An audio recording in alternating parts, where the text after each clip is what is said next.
Falcoholics, what is up? Welcome to episode 133 of the Falcoholic Live. I am your host, Kevin Knight, at Falcoholic Kevin on Twitter, joined by some illustrious guests and co-hosts this evening. First of all, our special guest, joining us once again, Will McFadden, at the very easy to remember Will McFadden. Thank you, by the way, for that easy handle. No underscores. Cough, Eric. Yeah, I got in early. Yeah, got in 2008. There you go. Yeah. OG here. Yeah, I didn't have any such luck. But how are you doing tonight, Will? I'm good, man. I'm ready to catch any Lombardi Trophy sized questions you're gonna throw my way. All right, that's good. That's good. Ready. Everyone's ready to go tonight. Also with us tonight, as I said, Evan Birchfield. Again, at the very easy to remember, Evan Birchfield on Twitter. Evan, how are you this evening? Evan backed out quickly. Oh, he backed out. Allegedly, Evan is here. He probably walk back on. Okay. Well, anyway, moving on. As you guys can see, Eric Robinson is here. He's at _Eric_Robinson. Eric, how are you doing? I've seen better days. But I see you got the hood on, so I know you're ready to drop some fire takes. You can say that. Let's talk some football for Yeah. Well, as the tweet has promised, as the title has promised, we're going to talk a lot about free agency tonight. Oh, go ahead, Eric. Go ahead. Will say I'm glad to have Will back on tonight. Yeah. A lot of fun last week. Glad to be here. Yeah. Yeah. So as long as you're a free agent, we're going to pull you in as much as we can. So. Hey man, I'm good. It was a lot of fun. It's one of the few chances now I get to talk about football at a meaningful level. So always happy to pop on. Exactly, man. Happy to have you on. So yeah, as you guys might have guessed, we're going to talk a lot about free agency. It's coming up here in the next, 3 or 4 weeks. The new league year will be starting, so we want to get a primer on that going. There's been more and more reports about the rumored salary cap. Is it going to go up? No. Is it going to go down? Probably. How much will it go down? We don't really know, but we have some ideas. I have some theories. I know everybody else probably has some theories, so we'll talk about that. We'll talk about some priority re-signings, some potential additions, and of course, we'll take your questions. I know you guys are going to want the draft takes. Obviously, we're going to get some draft takes in. There's no way not to. But before we do all that, I want to give a big shout out to our newest patron, Gary Stafford, at the supporter level. Gary Stafford, longtime viewer, many-time donator, now patron. Gary, thank you so much for your support, brother. And if you guys are interested in Patreon as well, the link is in the show description. It's patreon.com/Falcoholic Live. Also, if you guys don't mind throwing a like and a subscribe at the channel, we appreciate that too. So enough of the promotion. Let's get into the football. First thing that's going to basically determine everything about free agency, right, is the salary cap. It's gone up basically every year in recent memory, and for the first time, it's probably going to go down this year. We know that it can only go down to $175 million as the floor. Obviously, that would be a disaster for many teams. It's not rumored to be going down that far, but it could be going down into the 180 range, and there may be other factors that affect that as well. So I guess I'll go to Will first on this. Where do you see the cap ending up? Do you think that they're going to work something out to raise it up, or do you think it is going to be closer to that low end of the spectrum at this point? I don't really think either of those options. I don't think it's going to go up, especially, as things have trended in recent months with maybe the vaccine rollout being a little slower. There might be a little bit of trepidation for even kind of the 2021 season. Obviously, the worst fear is that it's a full kind of repeat of what we saw in 2020 with very low numbers of people in the stands. And that might not happen either. I mean, things could get back, but I think the league's probably going to be a little more conservative with this. There's a chance again, I don't think it's going up. There's a chance that it maybe stays the same. Like you said, it's kind of gone up at about a 10 million a year clip over the past kind of decade. If it stays the same, that's a big win for a lot of teams, just like the Atlanta Falcons. Yeah. Even if it dips maybe 10 million, that's still not the worst. But I do think that this year's Atlanta Falcons team is probably in a better spot to overcome even kind of the worst case scenario because the expectations, at least externally, aren't there. Last year you could see if this was Thomas Dimitroff and Dan Quinn having to make those decisions going into what is essentially like a make or break year for them, that would be a way dicier feeling for the organization.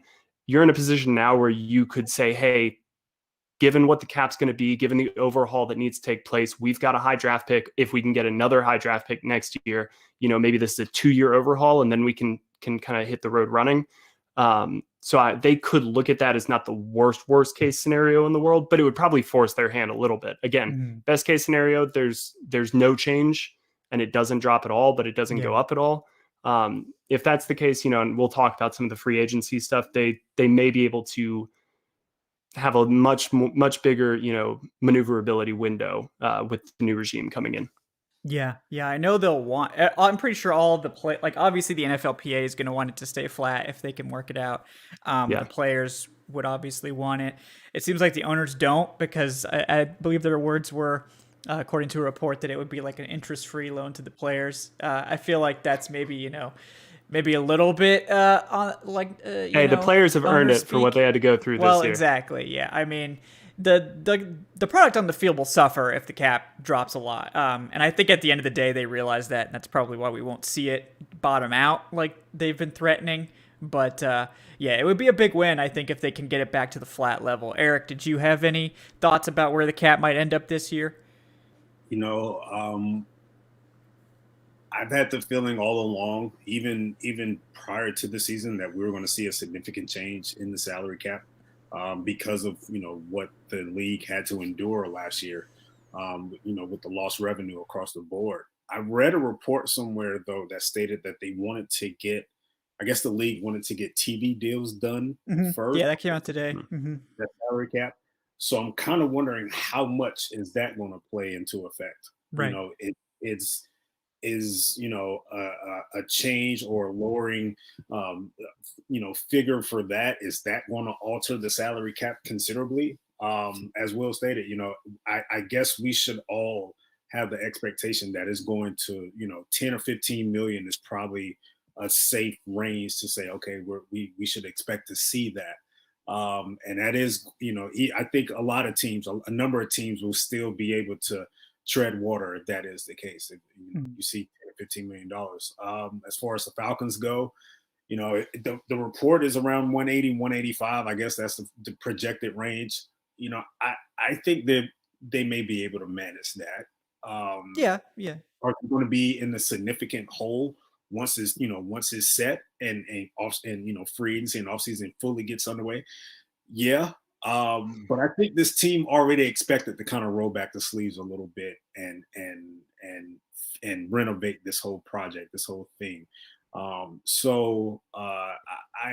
That's my expectations at this point. I do expect to see it drop a little bit, but I also expect the Falcons to be, in a much better place than a lot of people gave them credit for, because everyone wanted to, say that they're in salary cap hell, and all of it's us not really fair. Yeah, I mean, I think it's fair to say like some teams are in salary cap hell, like the Saints.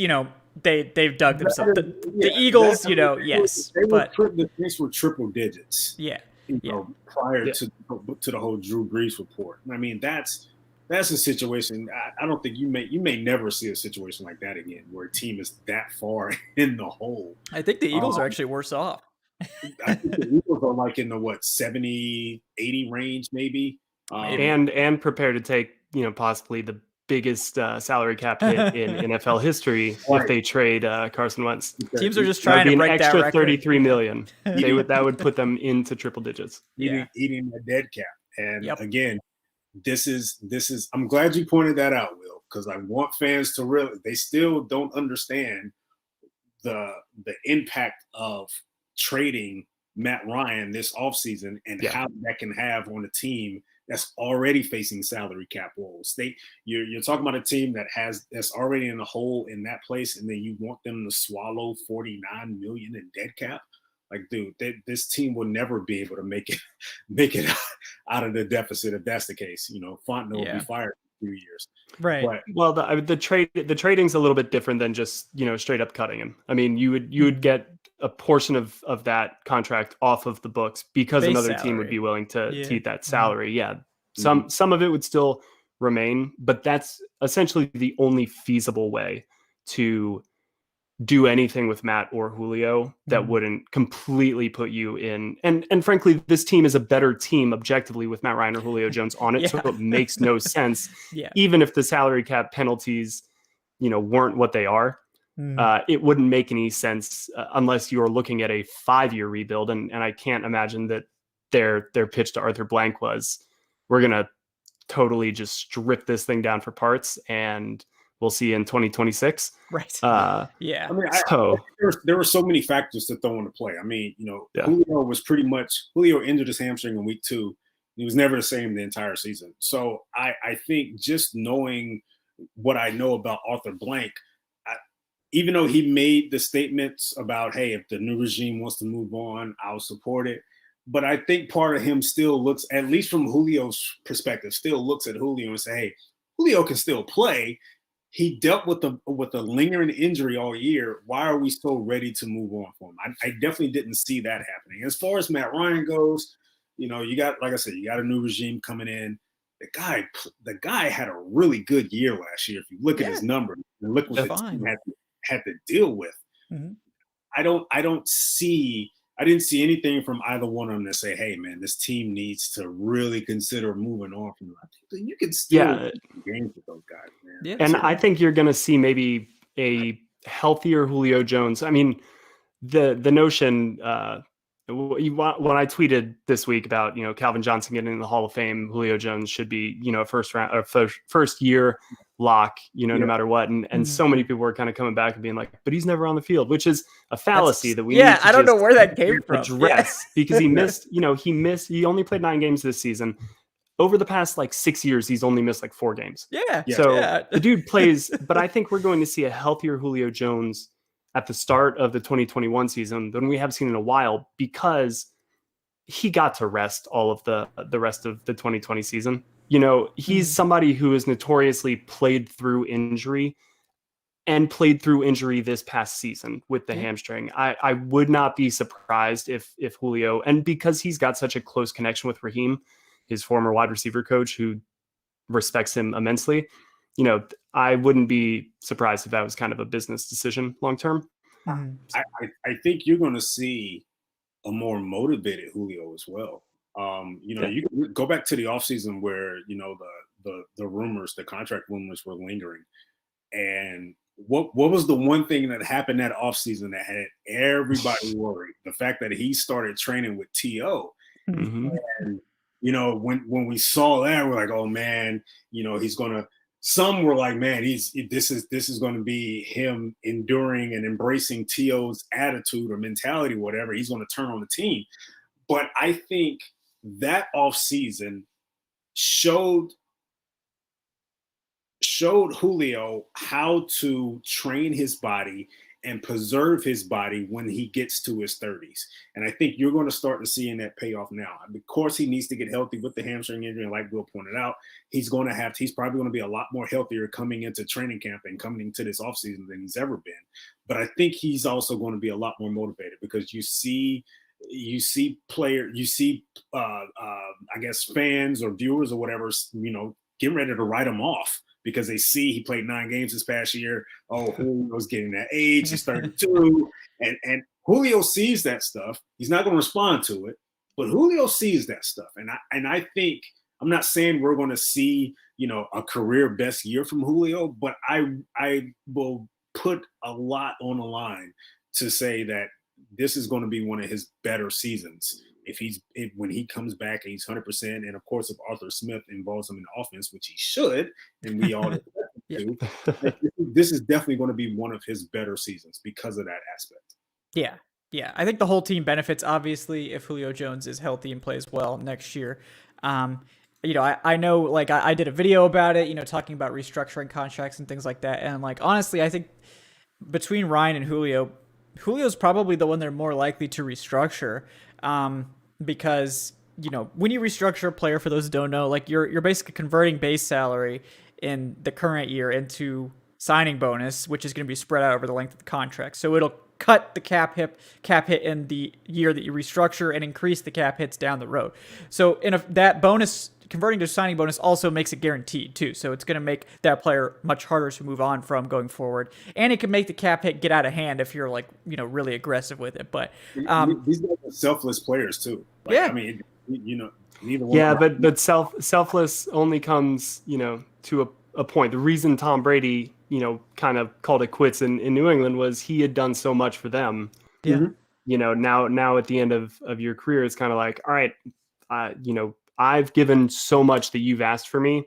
I need at some point to see something in return. The dynamic that's different now is that Thomas Dimitroff is no longer GM. Those guys had a relationship. He drafted Matt Ryan. He drafted Julio Jones. He saw something in them. He gave them the chance.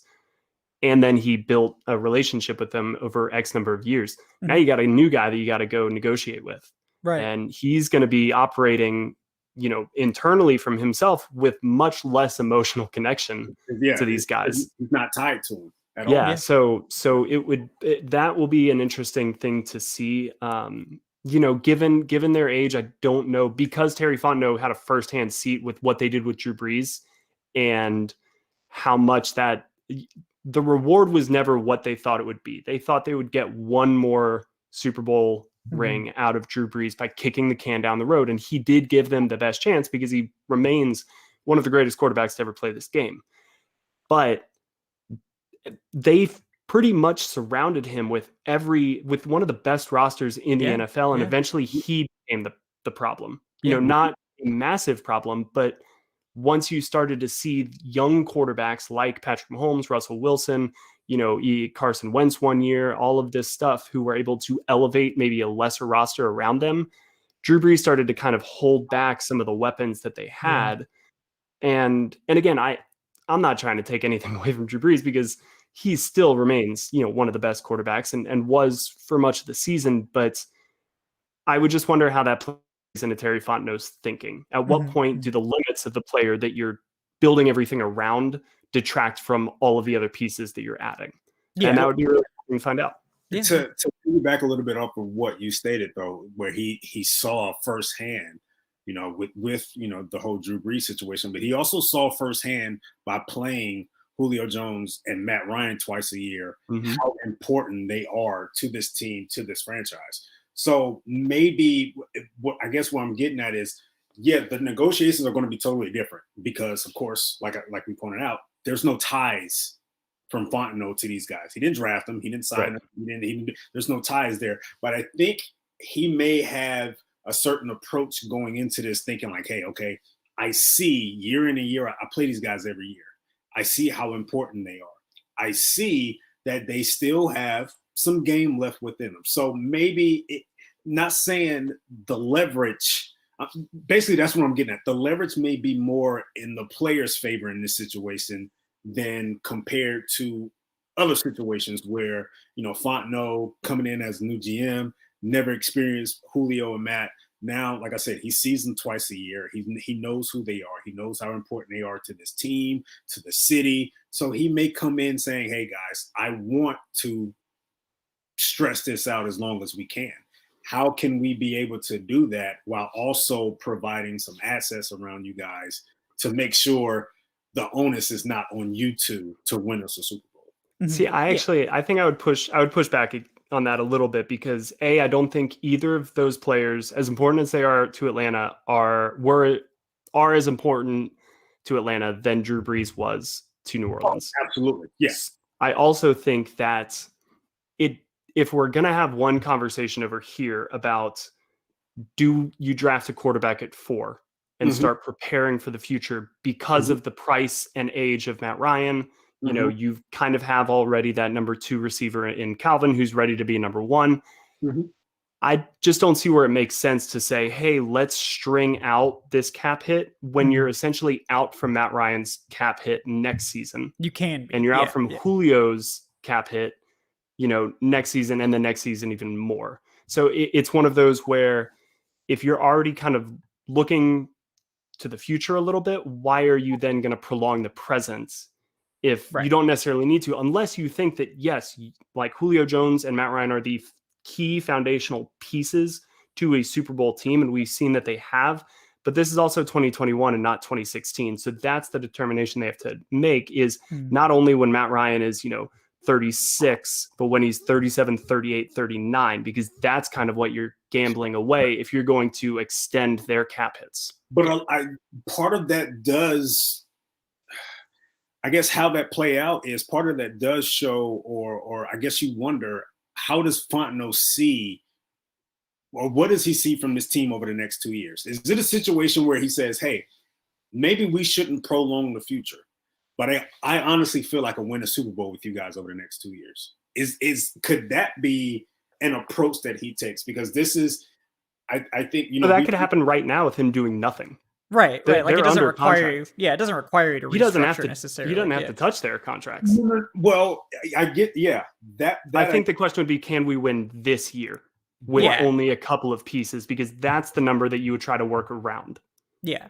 And that is a determination, right, for like with these restructures, because part of it does depend on the cap, right? So like if the cap were to bottom out at 175, a restructure to Julio and Matt Ryan might just be necessary to get the roster just to get under, and that doesn't mean they have to do a max restructure and shove like tens of millions of dollars, but they might need to restructure contracts just to get under, and that wouldn't necessarily have anything to do with their futures or not. But assuming that it is more around this like 185 number we've been hearing, they probably don't need to restructure Julio or Matt Ryan to fill out the roster, to sign the draft class, that sort of thing. Like they can clear 30 to 40 million in space with a couple of cuts that we're going to talk about, and with a few restructures to players that aren't likely to be going anywhere, like Deion Jones, Grady Jarrett, Jake Matthews, maybe as well. Like these are players that are a bit younger, that are still going to be here for several more years. Those are the contracts I would be more likely to restructure maybe than Julio or Matt Ryan. How much does his expertise as, pro player personnel come into play when it comes to that? Pro personnel comes Fontenot? Yeah. I mean, because, I guess that precedent was built with him in New Orleans that, he did, as far as evaluation goes, he did both sides, but his expertise was on the pro side. And then you saw over the years, the Saints making these not headline splashy free agent moves, but they were signing guys, over the year, Malcolm Jenkins, So how much does that come into play when it comes to this negotiation? Because I think with him in place, I don't expect the Falcons to go out and try to win free agency every offseason, but I do think there's going to be a much more of an emphasis on free agency with him in tow, with him, Yeah, no, I completely think that there will be. I think that was something that was lacking, frankly, over the past couple of seasons, was, really identifying and getting the value for the player that you're getting. And I think that that's what will factor also into some of these, when looking at the current roster. He's coming at it with very fresh eyes, but fresh eyes that have been critiquing players around the league for the past, 18 years. So, when you say that he looks at Julio and Matt and sees how important they are to Atlanta, he may also be looking and saying, like, those guys maybe got a little overpaid. I'm not saying that's what he's saying. I'm not saying that's what anybody should say, but there's at least a chance that it's the flip side of him recognizing that Julio was one of the best receivers in the league since he was drafted, and Matt Ryan's a former MVP, because he's coming from an outside organization. And that's one of the things that Arthur Blank really valued about this kind of coaching and GM search, was getting those outside opinions. And, unfortunately, I never got the chance to ask him this question, but he said that there were some surprising insights that they had never really internally discussed. And I'd be very curious to know what those were, because you would think they're talking about everything. So what were some of those nuggets of information that were kind of like, oh, all right, maybe we need to take a second look at this roster. But before we kind of, that was given to them from Fontenot? No, he just said outside what candidates that they were hiring. So the whole candidate pool. But Eric, you brought up one thing before we kind of transition, I guess, to the free agency conversation. The last thing that I wanted to bring up about the salary cap was the TV rights deals, which, could happen sooner rather than later. And I think that I would not be surprised if the NFL wants to get that done first, because like Kevin said, they may be negotiating the quality of play with the TV rights, the TV stations that they would be basically airing these games. And you say, hey, you're going to get a better quality product if we have the money to keep the salary cap where it is, or, if they're going to try to really like highball it, we need to raise it a little bit. But certainly they could say, if this thing drops to 175, if the bottom falls out, the quality of play could be so poor that you're going to take a hit with fewer people watching these games. You're going to have a worse product on the field. You're not going to get these primetime matchups. Everything could turn into Thursday night football. And I wouldn't be surprised if the NFL's, negotiating that and hoping to get an extra $50 million on some of these TV rights deals that they can then maybe apply to the salary cap without actually taking a hit themselves, because the NFL likes to have its money. Yep, it does. But I would not be shocked if that's a negotiating ploy. Yeah. And that was the report that came out today, was that they were trying to get some of this TV money, like to try to finalize these deals before they officially announce the salary cap, because they might be able to quote unquote use that money to offset some of the losses this year to keep the cap a little bit higher. Like all of the recent buzz has basically pointed towards the cap coming in higher than initial projections. So like first it was like, oh yeah, it's going to be terrible. It's going to be like 175. Then it was like, maybe it'll be like 180. And then Pelissero came out and said like, it'll be 185, maybe more, so it's like we're gradually creeping up this number. And, I guess the most, people have been pushing back on the 185 number now, saying, 180 to 182, something in that range. So like, but it is creeping up steadily. And I think by the time it's all said and done, we're probably looking at, I still think it's going to be closer to a flat cap than people are letting on. I think that the NFL wants to play hardball with the NFLPA to try to extract some concessions from them or something like that. Like, who knows? But like at the end of the day, I think the owners that are really underwater are going to be like, you can't do this to us. Like, I know freaking Jacksonville with your 70 million in cap space don't care if the cap goes down, but like, the Eagles, the Saints, like all these teams, like I think at this point, if the 180 million were to come through, like I think still 10 out of 32 teams would be over the cap right now. Like, which is an absurdly high number. And I think you guys touched on it earlier in the show when people say that the Falcons, have gotten themselves in cap hell, but not really. Like, teams built their rosters with the expectation the cap was going to go up by, approximately 10 million every year, because that's what it had done every year for the past 10 years. Like, there was no reason to expect a global pandemic that was going to mess up your roster construction. That's not on your, flip cards of GM school that you build your roster around. So I don't really fault Dimitroff for this roster. Would they have had a lot of cap space this year, no matter what? No, but if the cap was 205 million, 208 million, they'd be just about under. Like, they'd be right about zero, maybe a little bit under. So, like, Kevin, because I wrote down a couple of examples. I can show you guys like how easy this could be to just get under the cap, especially again with new regime who aren't connected to these players. Yeah, with 3 players, you could get about $14.8-15 million off your books. Yeah, and these are 3 guys who, one is personally I'm connected to. I love this guy, Ricardo Allen. Yeah. His cap hit next year, 8.4 million. Yeah. His dead cap hit is 2.1. So by letting go of Ricardo Allen, you're going to save $6.3 million. James Carpenter, his cap hit is 6.4 next year. His dead cap, 2.4. You're going to save $4 million right there. So that's 10.3 already, 2 players who starters, but maybe not the most impact guys on your team. Yeah. Alan Bailey, kind of a rotational guy. Cap hit 6.1 next year. His dead cap is 1.6. So that's 4.5. So with those 3 guys, you would save, pretty much $15 million. Yeah. And that's how quickly sometimes teams can get from, 10 million over the cap to 5 million under the cap. Yep. And then other guys like Deidre Sanat, Ito Smith, you're not saving as much money, but you could save around $1 million and 1.5. Yeah, Deidre Isaiah Sanat Oliver's would like probably save you. Yeah, because those guys are still on rookie deals and near the end of their rookie deals. And you may want to hold on to Ito Smith because he obviously added value to this offense last year. Somebody like Deidre Sanat, I know a lot of people always hoped he would develop and become a player, myself included. Yeah. a new team coming in may be like, all right, Right. why are you here? Yeah. Yeah. Yeah. They may have their own guy they want to pay, vet min to that $1 million. So. And those are the three that we normally bring up when we discuss that. Yeah. Bailey, Allen, and Carpenter. And I think we'll throw in Tyler Davidson as well. Tyler Davidson's certainly in there. Yeah.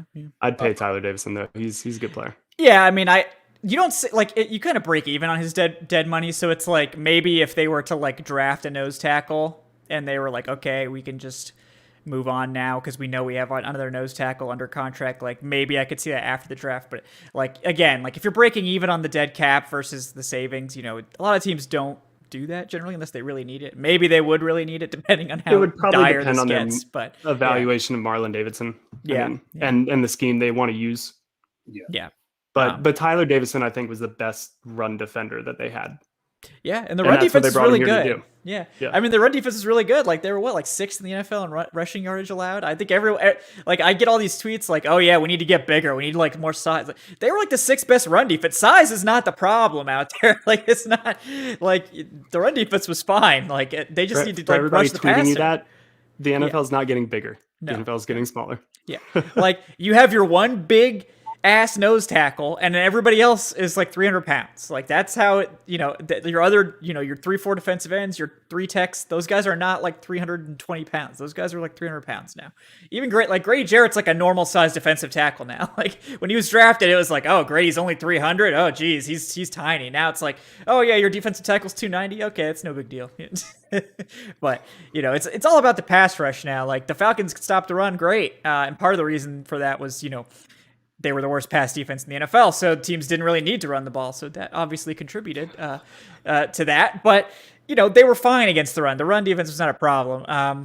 But yeah, I mean, it like you said, like those are some easy cuts. And like a lot of teams build their rosters with those easy cuts in mind. Like if these guys don't pan out, if they don't play to the way we want, these are some easy ways we can clear space to get under or to clear some space to, fill out the roster. So like, I just want to kind of bail out Dimitroff a little bit there. Like, I don't blame Dimitroff for COVID and like seeing the cap potentially drop 20 million. Like the Falcons would have been tight against the cap if the cap had gone to a normal level, but they wouldn't be in like a disastrous scenario. Like they would be perfectly capable of making moves. COVID is the reason that we're talking about, okay, we're going to have to make all these cuts and maybe some restructures, and then maybe we'll have 10 million to play around with when it's all said and done. So, got to give Dimitroff a little bit of credit there. He didn't really sink this roster to the extent of some of these teams that we're talking about, like the Saints and the Eagles, that are just really, no matter what the cap was, they were going to be over. So, but frankly, I mean, those are 3 teams who 2-3 years ago, when some of these deals were being made, expected to be competing for championships every year. Yeah. The Saints were, the Eagles weren't, Falcons weren't. Yep. But when you're signing, when you're paying Julio Jones and Matt Ryan coming off of 2016 and 2017 seasons where they made the playoffs each year, went to the Super Bowl once, and nearly beat the Super Bowl champions the next year, those are decisions that are very easy to justify to yourself and internally and to ownership. Then when things start to go south, it's much harder to get out of long-term contracts than it is to enter into long-term contracts at the moment where you believe doing so is right. And that's the trouble with kind of the championship window theory, where it's kind of like, oh, they've got a wide open window. It's like, well, no, because if you bet wrong on even 2 or 3 of the long-term building pieces that you have on your roster, all of a sudden that window shrinks, and it's usually a monetary thing. If you're the Colts and you have, if you're kind of coming off of some rough seasons and you say, look, we got to reset here. We need the cap space so that we can be very flexible, and we're going to focus on the draft to build the core parts of our roster. And then we're going to have this cap space to really bring in supplemental free agents. And then our window is going to be 2 years. That's kind of where they're at now. And it's why they were able to bring in, like, the Andrew Luck retirement really probably threw them for a loop, because they built a roster that was capable of competing, and then they downgraded slightly at the quarterback position, and it probably cost them, a real significant opportunity to compete with the Chiefs in the AFC. And that's just like life in the NFL. It sucks sometimes. It happens. Like this stuff happens. Yeah. But it makes sense with, like, when you look at what Yeah. Thomas Dimitroff and Dan Quinn were thinking in 2018 and where they are now. I mean, it's so short. The windows are so short. Yep. It's funny. You can't miss. It's funny you bring up the coach situation, because that is a unique situation, because like you said, they built that young roster around, and essentially when you look at how their roster is now, they're still one quarterback away from truly competing. And you don't often see that from a young team. Like they've had a good young core off, for a very long time. But, just going back to, our situation here with the Falcons, like we said, even before they made a hire, we said that this team, this roster, just looking at it, of course, making the necessary trims here and there. But honestly, if the coaching was where it needs to be, the front office, improved, this is, to me, this is still a roster that can definitely win 10 games and make a Super Bowl run. I mean, but I'm saying, just with the necessary tweaks, adding some guy, of course, improving the defensive line, improving the pass rush, yes. But I don't think this is a team that they needed to just completely tear down and start from scratch over again. I think the right coach could have looked at this situation and said, "Hey, I got a franchise quarterback I can play with for 2 years. I got a stud receiver I can play with for 2 years. I have a starting left tackle I can use. I got a starting, right guard, right tackle. I can have some pieces. Like there are pieces. Yes, this is not a disaster. But I think it's notable that everything you just mentioned is on offense, because I agree with you. Yeah. If one side of the ball once again becomes elite, because what the Falcons tried to do was build a complete roster, and in doing so, one side of the ball that was way up here went down, and the other side didn't really rise all that much. Yeah. And then you find yourself kind of middle of the pack, right, for a couple of years, and then things kind of fall off. So if Arthur Smith is able to turn this offense into what the Packers had this year or what the Titans had this year, and do that, and then you can win games like you were in 2016, where it's 33-32. Yeah. Or, 28-24 sometimes. Yeah. Yes, I think that's the ceiling for this team. But I think that the management, coaching staff, front office will have to take a really, really calculated, just hard look at this roster, because the problems that have been problems since, Dan Quinn got here, kind of since, some of the Mike Smith era, have remained problems. And I don't think that, that's not the 1 year to the next just improvement that happens with coaching. I think there's a cap to the amount that the secondary can improve. I think there's a cap to the amount that the pass rush can improve, because the bodies aren't there. Like Tampa Bay got better because they also just had some stud players on the defense who then, combined with really good coaching, unlocked that and used them to the best of their ability. I don't know if you bring Todd Bowles here, the one part of the defense that I think you've got, really capable players is linebacker. Yeah. And maybe defensive tackle if Marlon Davidson pans out, but if he pans out, right. But the ball was a somewhat compared to what the Falcons had. They had a couple pieces. They had Levante David. He was there for a while. And they made the improvements gradually because of the coaching and because of the drafting over the years. I think that's what it is with the Falcons now. Is it a top 10 defense now with Dean Pease on the sideline? Absolutely not. They still need to rush the passer. They still need to be able to create turnovers consistently on this defense. So those things that I feel need to improve. But I think there are some pieces in place for veteran DC like Pease to look and say, hey, you know what? I can work with this. I can be able to make some tweaks here and there. And I could think I can at least make this a respectable defense. Right, because that's the thing, right? Yeah, like it just needs to be respectable. Like we don't need an elite defense. Like you don't need an elite defense to win in the NFL anymore. Obviously, it helps the better your defense can be. I mean, the Bucs probably wouldn't have been winning in the playoffs. Their defense wasn't, a top 10 unit. But like, if we could just get the Falcons to instead of being 20th or 23rd or whatever in scoring, or 30th in yards or whatever the heck they were, and get that down to 15th, 12th, something like that. Like that would go a long way. And if we could get the offense, there's no excuse for this offense being 16th in scoring with Matt Ryan, Julio Jones, and all those weapons. Like, it's really sad to me that that's what we were looking like. So if Arthur Smith is just even worth his salt as a play caller, the offense should be better. And I guess that's what you're hoping for, right? Like, you're hoping that the coaching and maybe a few key pieces, a few key additions can get the Falcons into the top 10 on offense, which they probably should have been this year. And then maybe the defense can just be not bad. Like, if they could just be like 15, that would be fine. Like, I think we all agreed on that it wasn't. A lot of analysts on the outside looked at the Falcons situation and deemed it as what the worst coaching situation. Oh my god! It shows what you know. I feel like the roster as a whole was in a much better situation than what the Jets had, or even what we're seeing in Houston now. Like, it's just there's some pieces here for a coach to say, let me put a good staff together. Let me make a few tweaks on both sides of the ball. And I think we can win a few games over the next couple of years. Eric, I think that's a tremendous segue into the free agency conversation. So should we start talking about some of the pieces that deserve to stick around and some of the pieces that you guys would like to add? I think the fans are curious about that. They might, maybe because I teased it in the title, that they might want that. Yeah, possibly. How can the Falcons dive into free agency this offseason? So let's go ahead and hop into it. Yeah, I mean, so just to be like quick with some of these guys, like there are some exclusive rights free agents that are like a lock to come back. So like Younghoe Koo, exclusive rights free agent. What that means is you sign for vet minimum. If the team offers you that vet minimum contract, you literally cannot accept a deal anywhere else. So Younghoe Koo obviously getting that contract offer and coming back to Atlanta.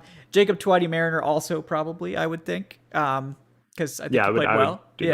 And then Jaden Graham is the other one I think probably is likely to get offered just because I think he's got upside, and they only have one tight end under contract. So like, what will be interesting is between him or Luke Stocker, because obviously Arthur Smith, former tight ends coach, has directly coached Luke Stocker, and it would just depend upon probably his evaluation of Luke Stocker and whether. Notably, Luke Stocker, when Arthur Smith became offensive coordinator, was cut from the Titans. So.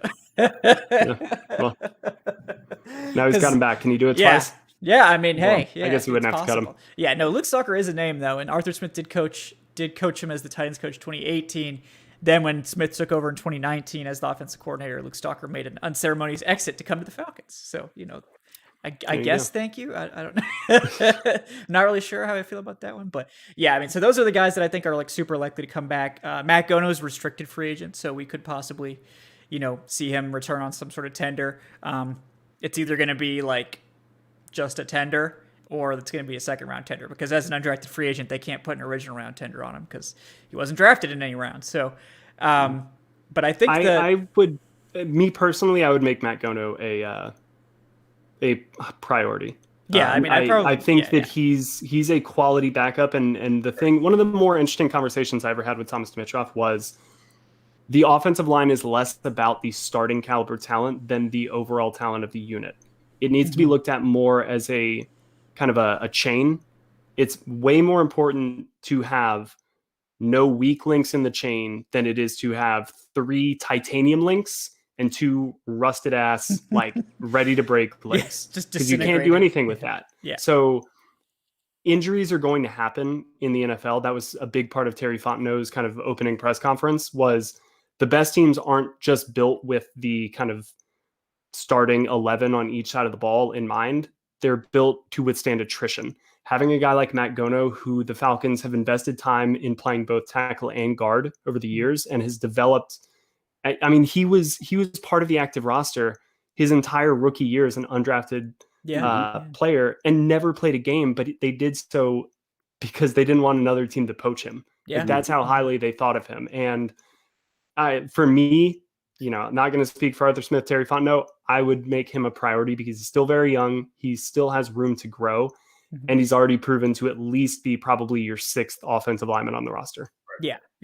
So if they were to tender him at the second round level, I think it's like 3.1 million or something like that. So that's fair for a swing tackle. I think they can swing it too. I mean, the only thing about that, like RFA tender, is you can't, shift that cap hit into any other years unless you were to just sign him to an extension, which I guess you could also just do that. But yeah, probably a second round tender for him is what I would expect. And then there's just a bunch of guys. There's a lot of names. Everyone's probably wondering about Alex Mack. We don't know if he's retiring or not, but probably not going to have enough money to bring him back either way, in my opinion. And that's why I think Hennessy's here. Yeah.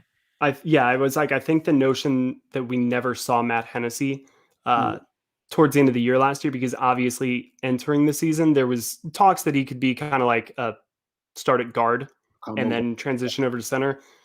My intuition is that once, Raheem Morris kind of took over, that they kind of rolled with what they had at guard and they just kind of transitioned him over for the future at center. I don't think that they were ever in a position where, hey, we need to get this guy injured. We need to spend all of the time that we can preparing him for the future.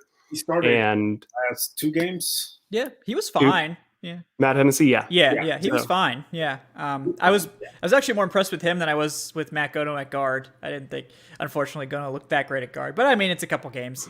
Gono's been like also, every time he's played tackle, he's been totally Bucs. fine. Well, yeah, I mean, not exactly easy tests. The 2 either. Super Bowl teams. Yeah, so let's take definitely burn him for that. If you don't, you got to play hard against the best. No, I'm just kidding. You got like Chris Smith and Vita Vea. Easy. Yeah. I think Arthur Smith valued playing an extra tackle at times over the last years in Tennessee. So that's where having that swing tackle, that guy like Gono, is going to come into play, because you may see, a considerable amount of, 6 linemen on the field in this offense. So great point by Will to bring up, like, there's some value there. Yeah. If I don't see Matt Gono catching a touchdown pass this year, I'm going to be upset. He's not Ty Sombrello. All right, let's that's right. Yeah, that's that. We got to save that for the potential addition section, the Ty Sombrello reunion. Okay, but Sombrello can out that X receiver, man. Let's do it. Get him out there, man. Get him out there. But yeah, I mean, I do think we're going to see Matt Gono back. Alex Mack probably not, because like we said, Matt Hennessy's here. Todd Gurley. Anybody got spicy Gurley takes, or are we just going to say that Todd Gurley's not coming back? If you feel bad about Todd Gurley, go watch his college highlights. Yeah, those are fun. Much more fun than watching his 2020 market value is, though, and he's coming off a career. I don't believe it. I would be shocked. I would be shocked if he gets anywhere near that 5.5 million. I don't think he's going to get anywhere near it, but to see that be his value as of now, with him coming off statistically his worst season as a pro. It's because I'm pretty sure if Spotrac, I think Spotrac, they take players with similar production, not only in the last season, but over the last several seasons. And then they compare that, including age and all these other things, to other players with similar production and what they made on their contracts. And because it's probably still factoring in Gurley's 2019 and 2018 into that equation, that's probably why he's still getting this high projection, even though his 2020 was bad. It's probably the touchdowns, honestly, if anything, that's really throwing off their formula. But I don't know if his final deal will end up being too far off from that. Again, teams, the ownership factor sometimes is real, depending on certain teams. Some teams want that name brand that they can throw up on billboards, that they can have jersey sales. Not mentioning the Atlanta Falcons in this conversation, because I do understand the football side of why that decision was made, and I think they actually got Todd Gurley at a bargain for what they believed they were getting. It was a solid deal at the time. Yeah, it was solid. But I look at maybe like a team, Seattle. Chris Carson is a free agent right now. Could he fill a similar role where they do a little bit of a timeshare, and he could be their goal line back? They have traditionally liked some of those harder running, bruising backs. Todd Gurley doesn't lose you yardage. Is he still the explosive threat around the edge? No, he sometimes still thinks that he is, but he is smart and savvy, and he doesn't ever really lose yardage. So could a team like that view that Todd Gurley in their former division? I mean, they've seen Todd Gurley and what he can do more than anybody else. Yeah. Like, I could see, could they do him for a $4 million deal? Maybe. I mean, we're looking at all these teams that have these high cap numbers, but there are also a lot of teams that have, a lot of money to spend in the cap. Right. Yeah. The Panthers, Mike Davis is a free agent. Could they bring Todd Gurley as the backup to Christian McCaffrey?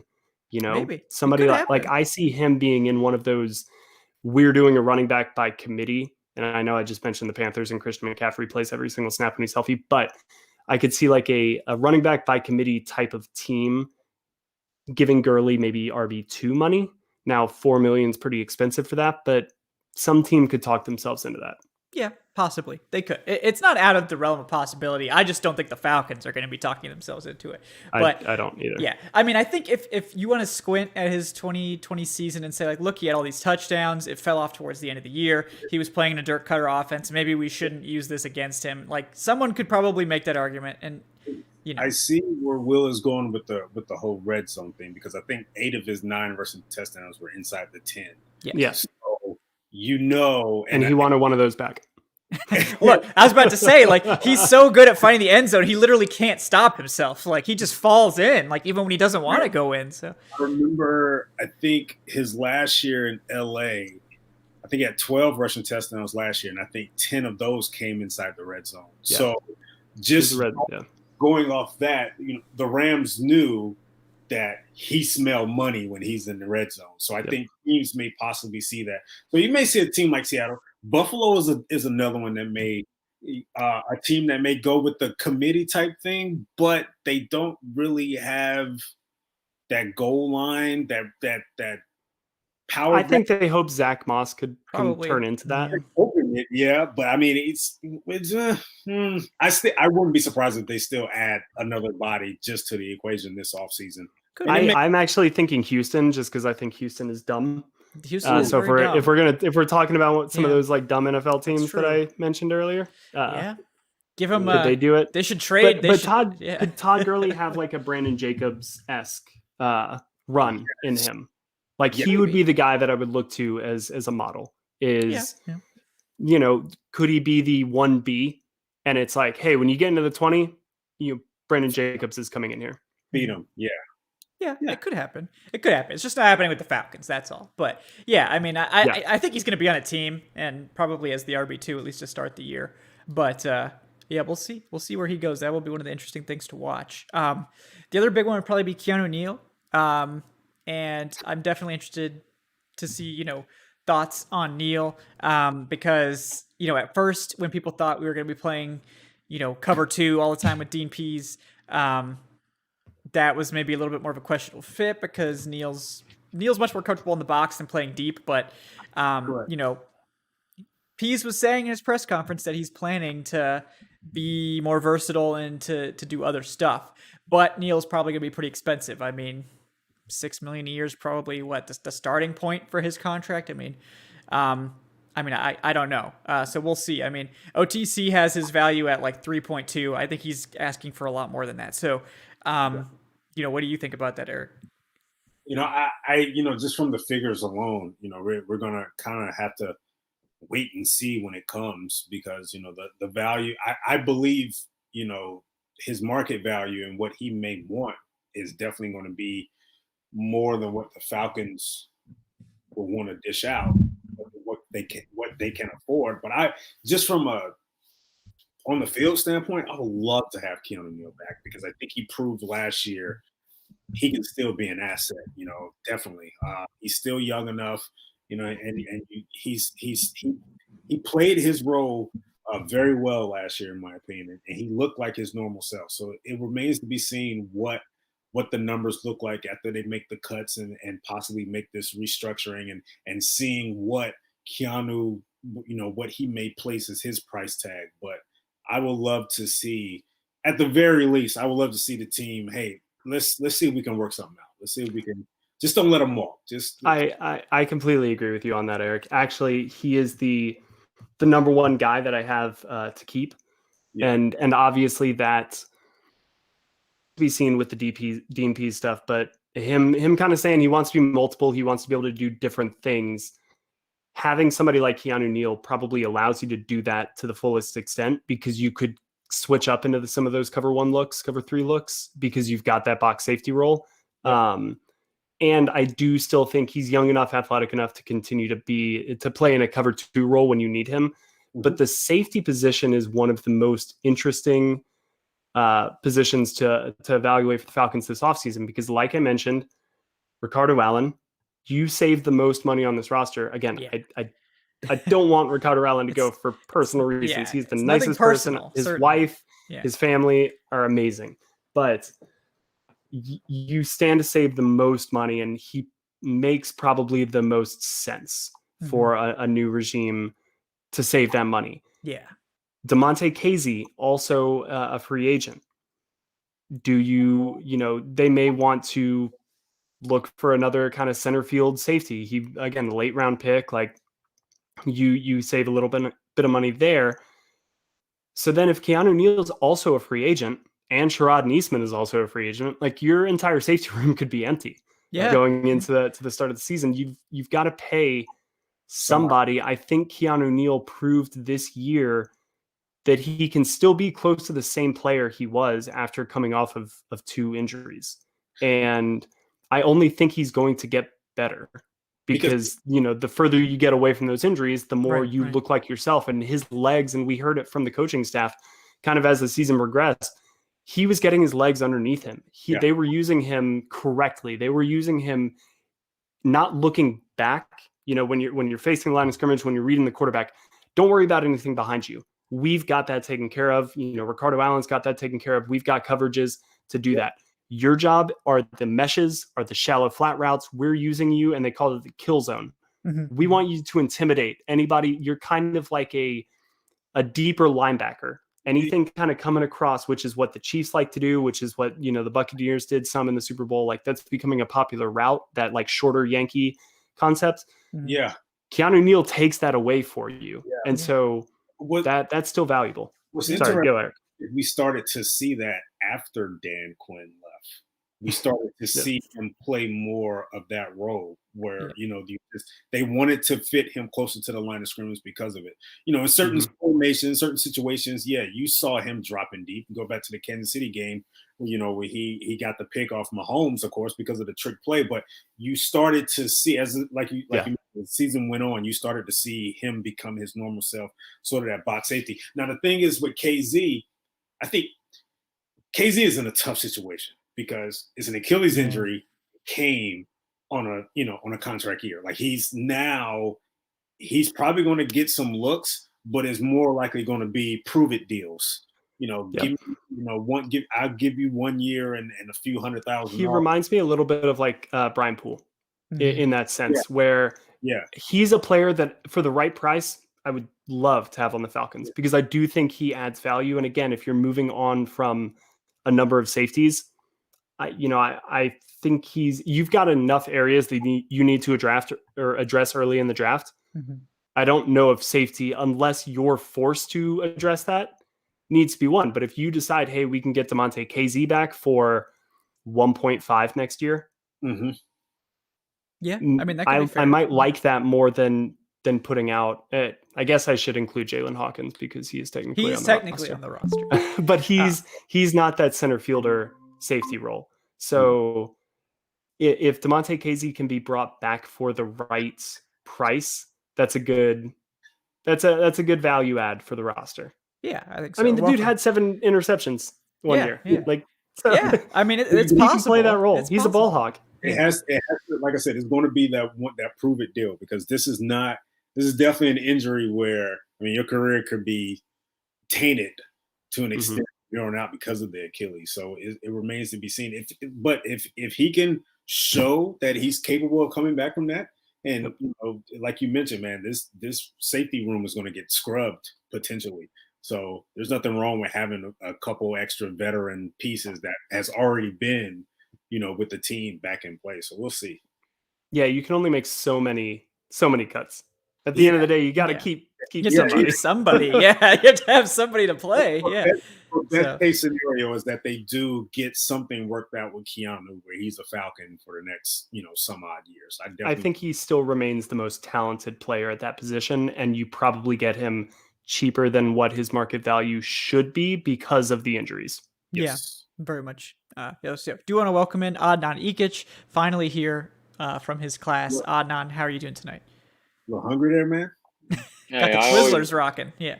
This is my last one. I need to go get a new pack. Oh, okay. That's fair.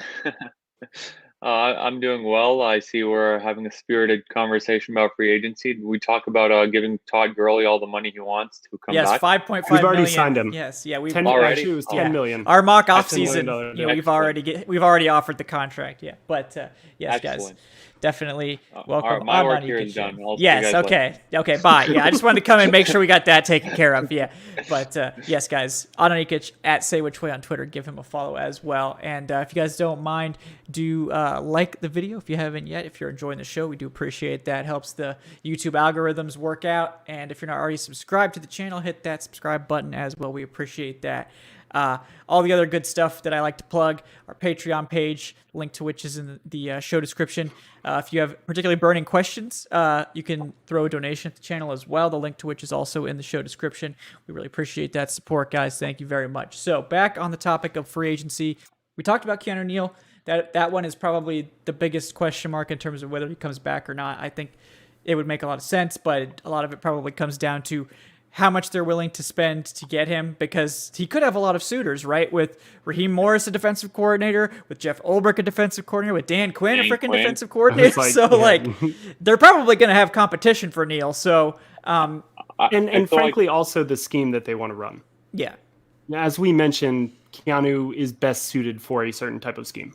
Mm-hmm. And Dean Pease needs the too high to be prominent and run quarters or have, versatile safeties who can change things. Sorry, Eric, I'm just going over the list. But, I don't know if Keanu necessarily fits that stereotype. But again, if he wants to be multiple, Keanu could have a role on this team and a prominent one. Yeah. I also feel like Dan Quinn will pound the table to bring him over to Dallas. We know that he was one of the most important members of Dan Quinn's defense. Quinn loves having that enforcer safety. Cam Chancellor back in Seattle, Keanu Neil. He was Quinn's second ever first round draft pick. Mm-hmm. So I feel like the suitors, my gut is that the Falcons will be outbid. Probably. That's my guess as well. But and a phenomenal locker room presence, if I can say that. I mean, just one of the nicest guys, extremely quiet, surprisingly, but great sense of humor, just real personable, not a worry at all. So, he's a plus. He's a value add in the locker room. He's a value add on the field. Those hits aren't quiet, though. Those hits are not quiet, and that dude will be fearless until he dies. I would definitely miss those if he's no longer a Falcon from here on. He has a look in his eyes on game day that's kind of like, sometimes when I'm on the field watching pregame warmups, I'll say hi to a player if they kind of catch a pass in the end zone near me or whatever. But Keanu was like, I don't know if I want to make eye contact with you. You kind of scare me a little bit. So he turns into a different cat on game day, but. In the locker room, one of the nicest guys in the world. Just a quick story, completely unrelated to Keanu Neil, but when I went to go cover the Rams game last year, I remember going on the field and I remember seeing Takk McKinley just going absolutely off on the field. And I remember tweeting out, like, this will be the game where, like, Takk McKinley turns it around. I think he had 0 tackles that game. It doesn't always correlate, Getting hyped pregame doesn't always correlate. Takk was one of the players, he may have had the biggest gap in eye test versus stat sheet, where if you just watched him on a snap by snap basis, you were like, this guy brings, he may not be getting there, but he was so close. Or like, brings the energy. Ooh, it's like every single snap this guy brings it, and then you look and it's like half tackle. Yeah, he led the league and almost got there. I remember that Eagles Sunday night game. I wish almost sacks were an actual stat, because he would be. I give it like 3 years until it is. Yeah. Half sacks. Yeah. Well, blow bys. We'll call them blow bys. Yeah. Isn't that called a QB hit or like a pressure? That's better. We consider better than a pressure, right?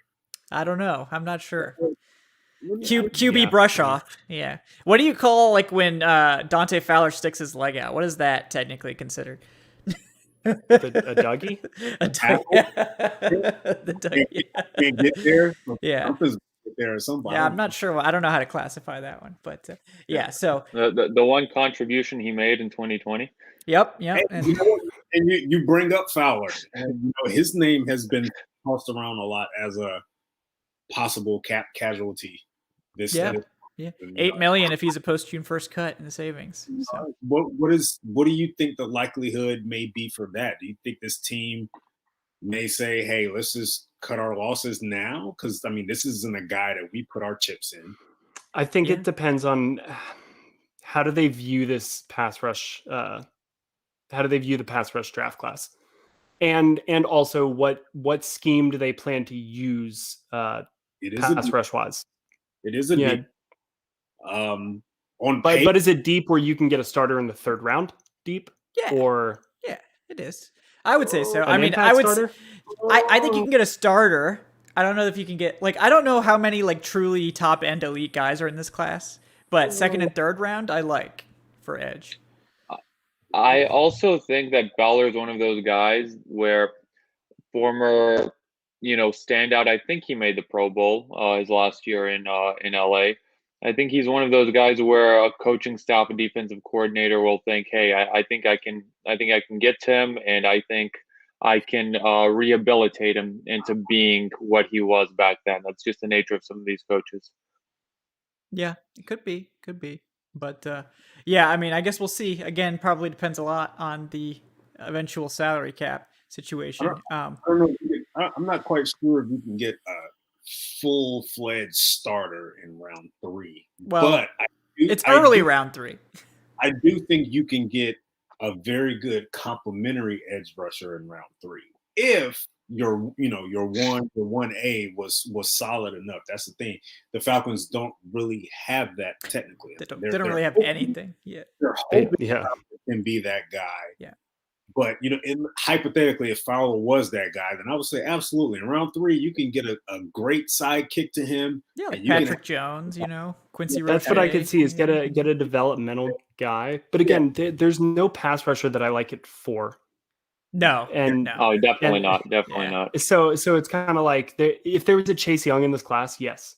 If there was a Bosa in this class, get that'd that be easy. and easy move money. on. But right, but there's not really that guy, and even the guys who are seen as the top impact pass rushers in this class have their question marks of their own, and so it's one of those situations where, again, it kind of, to me, comes down to how are the Falcons going to view their pass rushers? Are they going to be outside linebackers? And are they going to run traditionally like a 3-4? And do they want some of those stand-up guys? In that case, Dante Fowler actually has experience doing that. And maybe he bridges that gap and they can find, I don't want to use Shaq Barrett as an example because he is the example apparently in history of this, but get a guy who's got a questionable history that you maybe think highly of, add him on the other outside. You still have Deion Jones and Foye as your kind of two guys on the interior. And then you focus on the Marlon Davidsons, Grady Jarrett's, Tyler Davison maybe could be a pseudo nose tackle for you. I don't know, and build your pass rush that way. And then you don't go after the traditional defensive ends in the draft. But I don't even know if Alabama has one of the guys that they've had in past years who are the 3-4 outside kind of hybrid pass rushers, the smaller guys. Just looking at the class as a whole, you can, like I said, if they want to find a complementary piece in this class, they'll definitely be able to find one within the first 2 or 3 rounds. And just that. But if they're approaching this draft saying we need to find our premier guy, ooh. And you're hoping for you're hoping for a Danielle Hunter type situation at that point. That's what you're hoping for. But one of the guys that I wrote down, this would be a premier guy that they would go after.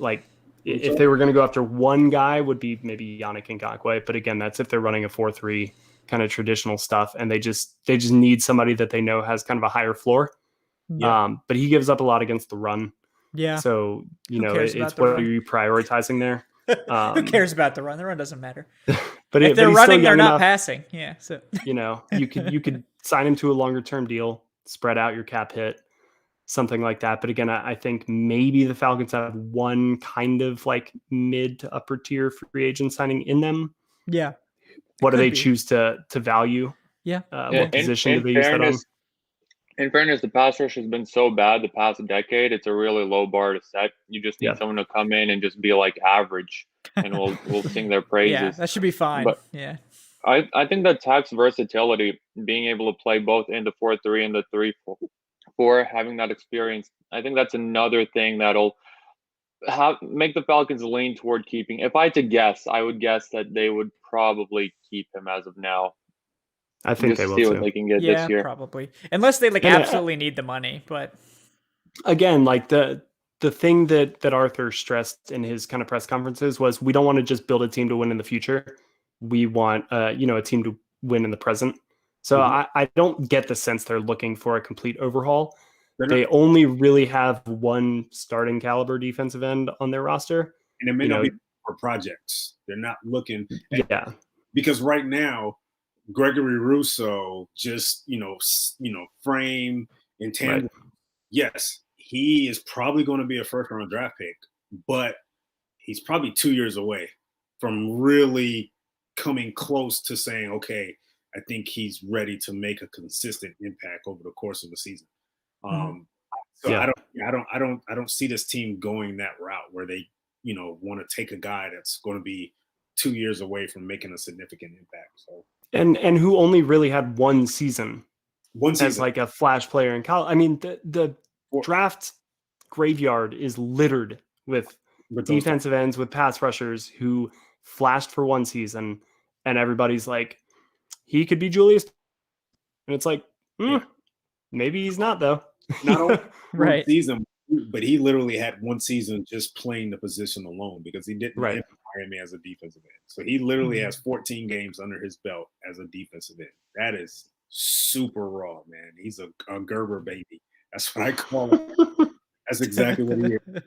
Yeah, but Eric, what if I told you sacks don't matter? Would that change your opinion? No. No, it wouldn't. No. They only sacked Patrick Mahomes twice in the Super Bowl, but they got him 29 pressures. Yeah.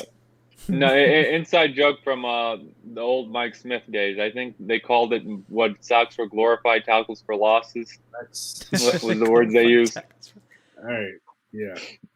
But sacks do matter, but pressures also matter. I think. Oh, of course. Anyone sees that. I think for the fans, I think we definitely should expect. Me personally, I believe, depending on how I feel the team is going to play out in free agency as well as the draft, I do expect the team to at least make one significant move in both realms when it comes to addressing the pass rush position. I think they may get maybe a middle tier pass rusher in free agency, not your star-studded guy. And I think within the first three rounds, I think they address the position as well. I think they grab a guy that they can be a good complementary piece, especially if they trade down. Yeah. And it's also, I think, worth bringing up that Michael Walker was that type of hybrid guy. He was at Fresno State. I mean, he played on the line of scrimmage. He was frankly, like, that's why I was a little bit. He may have been the guy I was lowest on. Like, and I'll admit that I was wrong. That's okay. None of us are perfect over here, myself included. But coming out of the drafts, I was like, I just don't know how I see him fitting into the NFL. His speed, obviously, like, has been a massive advantage for him, and probably I underrated that. But it might be that he's the other side if they do go kind of that 3-4 outside linebacker, and their outside linebackers coach comes from Chicago. He's used to working in that type of scheme with Robert Quinn and Khalil Mack. Now maybe that's Dante Fowler and Michael Walker. Yeah. Who knows? And if that's the case, then, yes, if they move down, that could work as well. But I still I don't know if there's even that guy that I like in the later first rounds where even the value is there. Because again, like Rousseau, maybe top 10, maybe top 13, but like even if you're getting him at 13, is he somebody you're thrilled about? If you would have asked me 2 months ago, I would have said yes, Russo is probably going to be a top 10 pick too, because he's already, 6'5", 260. He's going to Well, and then you watch him on tape. yeah. well, yeah, it's the full spectrum with Russo from like, oh my God, that was amazing to what the hell is he doing? Right now, even when he tests well, I don't know if I would touch him top 15 right now, simply because of the fact that he's still learning the position technically. Yeah. I mean, it's a lottery ticket. So Quiddy pays the other big defensive end. Quiddy This Pay one. another guy, yeah. But Quiddy Pay is, and I'm giving it, I'm gonna do a report on him over the next couple of weeks. But Quiddy Pay is another guy, 6'5", 270. Played a little bit of both. Played with his hand in the ground, played standing up while in Michigan. Don Brown did a really good job as far as putting him wherever he needed him to be. But the thing is, in this situation, in this scheme, can Quiddy Pay play standing up full time?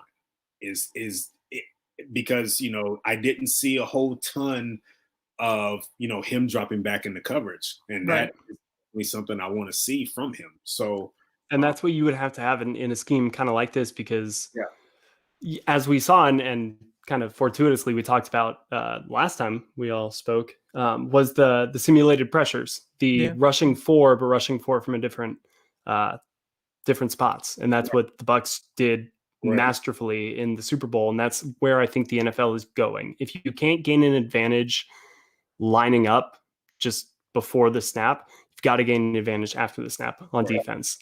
So the versatility is going to be key in those spots. And if he reminds me a little bit of like Yator Gross-Matos, where like plays better with his hand in the dirt than he would standing up, because he'd be a little awkward in that way. It makes you wonder, is it better for them to say, hey, throw on 25 pounds and let's just make you a 3-4 in instead of a stand-up rush linebacker? And that's is he closer to that position than it is to playing stand-up full time? That's something you will want to see from Payne. But again, it's a name that you look at that if they draft, you're saying, okay, we see what they're trying to do, but it is a gamble. It is a roll of the dice there. He's not a sure bet. So yeah, and I think we're operating with like zero idea right now. I mean, frankly, like this is we've got no idea what they want to do. Right. Because we will find out so much more about the direction they're going in, about the probably schemes they want to run, about the positions of need once they start releasing some of these players. If they make no effort to bring back Keanu Neil, Ricardo Allen, and Demante Casey, all right, safety like shoots up the draft. Richie Grant, Trayvon Moehrig, Andre Cisco. Are they clearing up space to go after John Johnson or one of these guys? Marcus Williams, Saints connection. I mean, maybe. Hey, bro, I would not mind. If they're clearing up, if they're like, again, not going after Brian Hill, Ito Smith, Todd Gurley, they freeing up the running back room. Do they go after James Conner? Somebody like that. A kind of a middle tier person who's shown flashes at times, and maybe they think with scheme they can get the most out of. Like that's what's exciting to me about the next 2 months is definitely this team is going to change so drastically. Oh yeah. Free agency's up first, draft is next. They may pave the way where they fill every other spot, and it's kind of like, they're going to go get Zach Wilson at number 4. Yeah, I mean, because they've got everything else buttoned up. It could be wild. Yeah, the draft clearly with a BPA, sense of direction. So, but again, like I think Penei Sewell could be there, because I like the first 3 picks are going to be so interesting. And if Terry really wants to go best player available, like there's an argument to be made that Penei's the second best player in this class. I'm leaning, if we don't go quarterback, which I really do want to go quarterback, I'm leaning toward Penei Sewell. Yeah, if they can't trade down, I mean that's the other thing. Like, option 2 is trade down. Let me just preface that. My whole thing with Sewell, it's not really him as the player, because yes, he's probably, if we're talking just best player on the boards, he's probably a top 3 player in this draft. My whole question is, when it comes to him, who's going to play guard? Somebody's going to have to play. Sewell's playing guard. I think you're kicking Caleb. You're Really? kicking Caleb. Okay. Yeah. I don't think Caleb can play guard. I'm gonna be honest. I think he can. I think he's actually maybe better suited to play guard. I think especially depending on whatever scheme they want to run with the run game, he's a much better power interior player than you've got right now, while also probably being a little more agile than the guys that you have. So he could be an upgrade in both aspects. Agile enough for the interior compared to out on the edge. Yeah, and clearly we're not talking about Chris Lindstrom. So this would be the left guard position.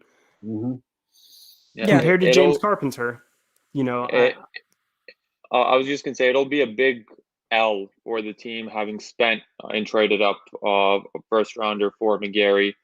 Let's kick him in. And of course, like you said, he's not going to be an all pro at guard, but I feel like this would be a really good problem to have along the offensive line to where you have two you're assuming that Panay would be a Pro Bowl, a Pro Bowler at right or left tackle if you're going to spend a top 5 pick on him. Yes. So you're talking about having.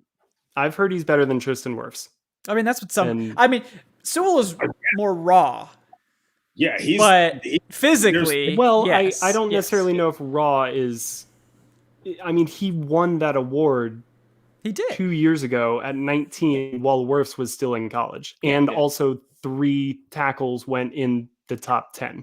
He beat all of them for that award. Yeah. So I don't necessarily know if raw applies. He's young, but again, that's when he's already as accomplished as he is. That's an advantage, in my opinion. If you could be drafting somebody who's your tackle for the next 15 years at a high level. Yeah, his age is a big plus for him. Like, he's going to start games next year at 20 years old. Like, I mean, that's no joke. Yeah, I mean, I just, like, Sewell the prospect is better than Wirfs the prospect. But wrestling with Panay is, correct me if I'm wrong, but I believe he actually came into the Oregon program as a guard, and he transitioned out to tackle. He has played guard. Yes, he has played guard in the past.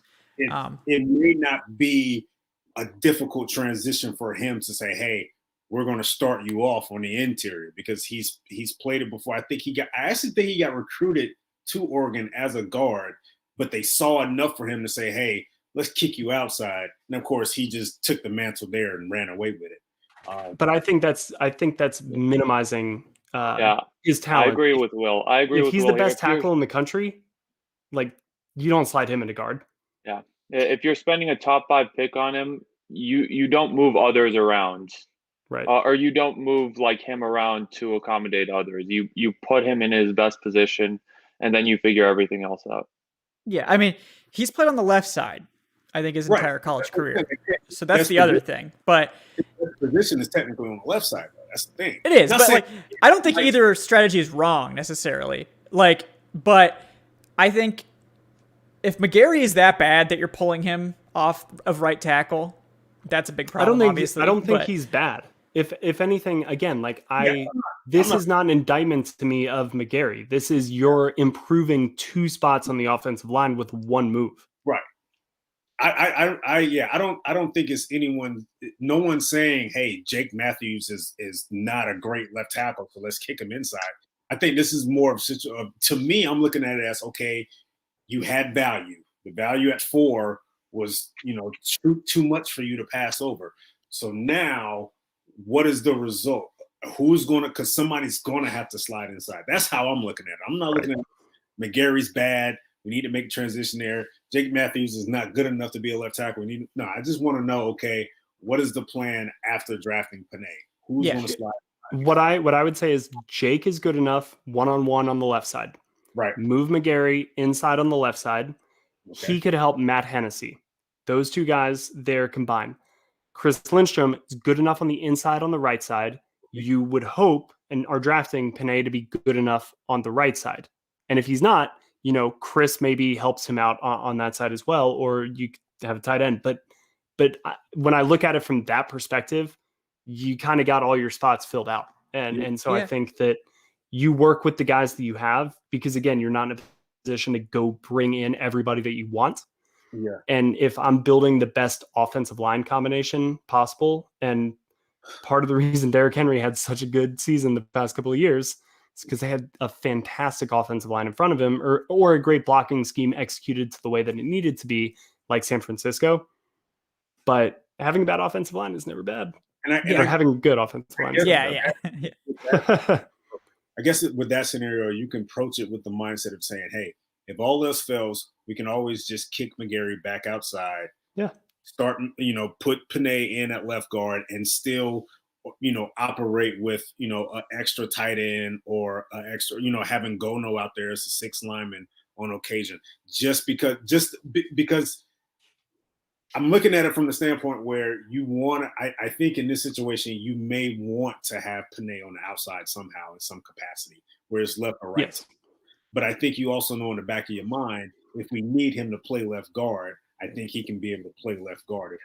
And I think you will be grooming him to eventually take over left tackle after Jake gets older, because Panay is like 20. Yeah. Panay is going to be going into his prime after Jake is probably off the team. Yeah.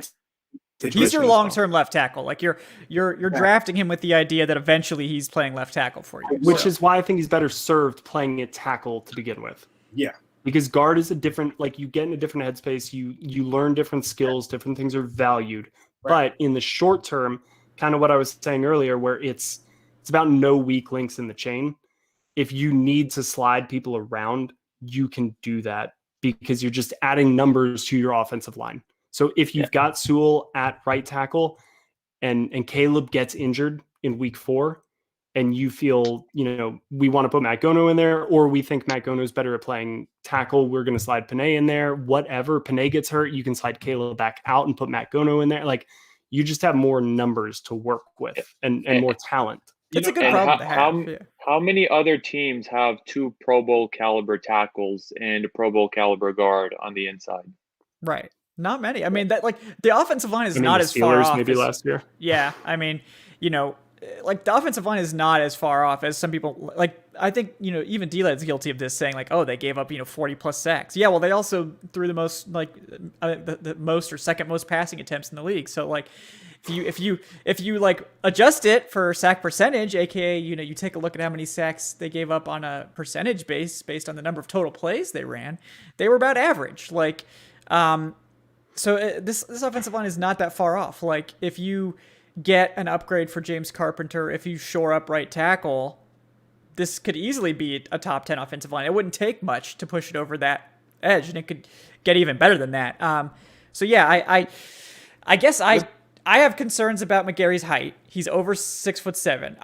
I can't think of any guards off the top of my head that have been successful at that height. I've never heard that before. Really? No, that's great.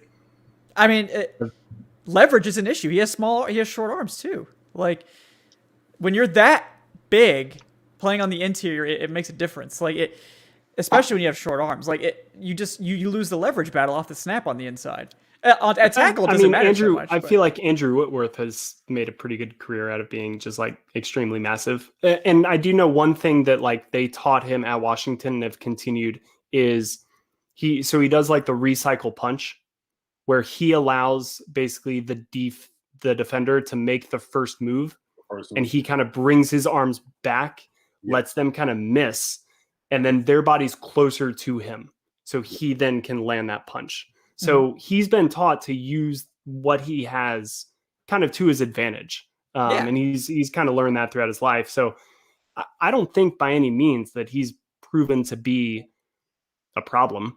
I don't think he's been a problem at right tackle. Honestly, I think he's done really well at making his length not an issue at tackle. It's been one of the more impressive. I think it was one of the more impressive things about his college tape was that you didn't see him get victimized with length for someone who has under 33-inch arms. And a lot of teams that he would have failed their cutoffs for arm length, but it just wasn't a problem for him. And I think cutoffs for arm length are stupid, but whatever. Let's put Will on the spot here. Yo, what's up? Falcons are on the clock. Panea's on the board, as is Justin Fields, and I'll say Zach Wilson is there too. Take Fields. Who are you taking? take Fields. No, I'm going Wilson. Okay, and why? So you're going Wilson even with arguably the number 2 player in Penei Sewell, with his value being the greatest of those 3, probably. You would still go. Yes, because the acrobatic work exercise that we just all went through, Yeah, is certainly achievable and could be functional to a degree. But I think it's equally possible for you to find a decent free agent guard. yes, And plug him in and have a fine offensive line. Yes. And kind of keep everybody healthy enough to protect Matt Ryan to make full advantage of his talents in year 1. I think Zach Wilson has, and I just watched film on him today. Mm-hmm. He's got the type of playmaker ability and style. Yes. He's got the second baseman mentality that I love and I think is becoming really coveted in quarterback prospects. The ability to just make throws from anywhere. It's something that, when Matthew Stafford was coming out as a prospect, everybody loved his big arm. I think the thing that has proven to be most useful about his skill set is his ability to throw from just like literally any angle. And it's what Patrick Mahomes does. It's what Russell Wilson does. I read a story maybe last year about just kind of the best quarterbacks in football right now used to be like shortstops. And Zach Wilson has that. He's got the ability to throw on the run. He's got a massive arm. The things that I think need to probably be fixed with him can probably be fixed in a year, learning under Matt Ryan. It's the make the right read at the right time. Don't look at one side of the field. He already has the ability to look off safeties, or at least showing how he can do that. I think he's got a little bit more room to grow, but the stuff that you can't teach, he's got in spades. And I would not be surprised, Trevor Lawrence, he's almost the inverse of Trevor Lawrence. Trevor Lawrence is so polished. He knows how to do everything and he's got a ton of talent. Patrick Mahomes, or not even Patrick Mahomes, goddamn, because I keep thinking about the two of them most similarly. Yeah. Because Zach Wilson has that type of and I don't want to compare him to Patrick Mahomes because that is completely unfair and I'm not doing that. But there are things that remind me of Patrick Mahomes that he does. Yes. And that is something I think worth investing in. And I don't know if the Falcons will find themselves in position in 2021 to compete. So if you're not going to compete, take a guy who's got the upside to put you in a position, because if you figure the quarterback out, have a cheap quarterback, you build the rest of the roster around him and you've got the money to do that. Thank you, Will. Thank you. Please. Yeah, I think that's a reasonable take. Yes, I think people are probably going to people are going to quibble over which QB it should be. They're going to hate that. Fans don't want a quarterback at all because they feel that with this team, with Matt Ryan still in place, you can kick that can down the road. And none of us are sitting here saying man, the Falcons really need to move off of Matt Ryan. Ryan still has some juice. But that is the one position that if you're in position to nail, you need to try to take advantage of it. Because there are times, there are teams, we mentioned the Colts earlier today, there are situations where you can build a roster, but you're literally one quarterback away for 4, 5, 6 seasons. And now look at where you're still kind of stuck. I mean, I think the Buffalo Bills are the perfect example to look to because I don't even know if I feel, from a fantasy perspective, Josh Allen top 5. I don't necessarily know if I would take for one season Josh Allen over Matt Ryan. Right. If you're able to build a team around him, I think Josh Allen has totally proven me wrong.